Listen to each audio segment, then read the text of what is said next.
All right. Maine Democrats crowned former state Senate President Troy Jackson as their U.S. Senate nominee to replace scandal-plagued Graham Platner, setting up a high-stakes clash with Republican Senator Susan Collins amid fresh questions over Jackson's past and rapid, unvetted rise. Vermont Senator Bernie Sanders was pressed on whether he regrets endorsing Graham Platner, despite early warning signs like a Nazi tattoo and rumors of sexual assault. Here was how he handled this on Face the Nation. You were an early supporter in Maine of Graham Platner. You helped him rise. Do you regret not acting earlier to call for him to drop out, given the warning signs? Would that have given you a leg up here with Jackson? No, I don't think so. When we heard the serious allegations made against them, I wanted to get on the phone. I wanted to talk to him. I did. I asked, along with virtually all his supporters, that he should get out of the race, and he did. All right, he's sticking to his guns. For some expert analysis, we are joined by the host of the Howie Carr Show, Howie Carr. His new book, Mass Corruption, The Breakdown of Law and Order, is out now. Also with us is political commentator and New York Times bestselling author, Ellis Henican. Troy Jackson is accused of hurling a bottle at a female colleague, and he's accused of mortgage fraud. There was no primary for Maine voters. The Democrat Party picked Jackson. Did they swap one baggage-laden candidate for another? Ellis, I'll let you start this one. I think this is going to work out a whole lot better. Listen, Christina, as you know, in the Platner case, sometimes people that you don't like have views that you are supportive of. Any Trump supporter ought to be able to understand that. And so, listen, it's not a good year for Susan Collins, for an elderly senator with a quavering voice who's been in Washington for 417 years. I give the Dems pretty good chances in Maine, which Howie knows is really pretty much of a blue state these days. All right, Howie, what do you think about Susan Collins? I know she certainly has taken some ire from some of President Trump's supporters, but Maine is, maybe a little bit bluer than some of the other red states. Is she safe, or how does this play out for Susan Collins?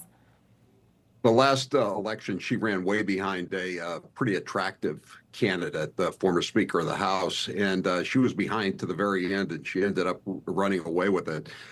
This guy, Jackson, he's got some problems with, like you said, allegations of mortgage fraud, lying under oath. I mean, again, I know Democrats can get away with that, and now it turns out he allegedly threw a bottle of water at one of his fellow senators. He seems to like to really get in the face of women that he served with in the Maine State Senate. And I mean, but again, this seems to be going around, this problem with the throwing stuff at people.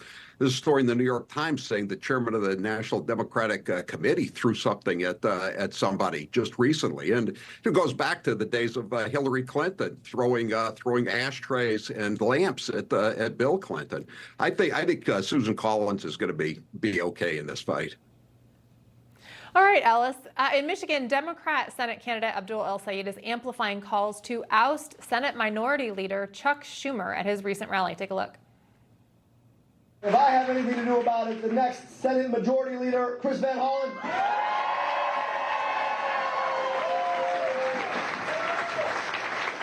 And the intellectual spark plug of the U.S. Senate, Elizabeth Warren. If you're Chuck Schumer, I'm pretty damn dangerous.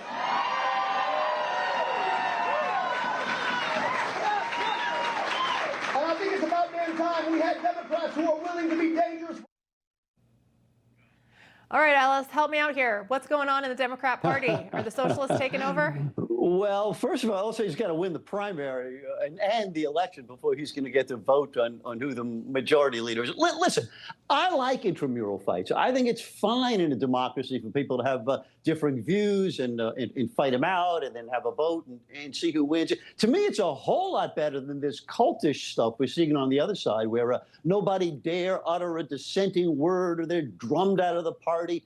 To me, that's fake and dangerous, and I like a little intramural fighting.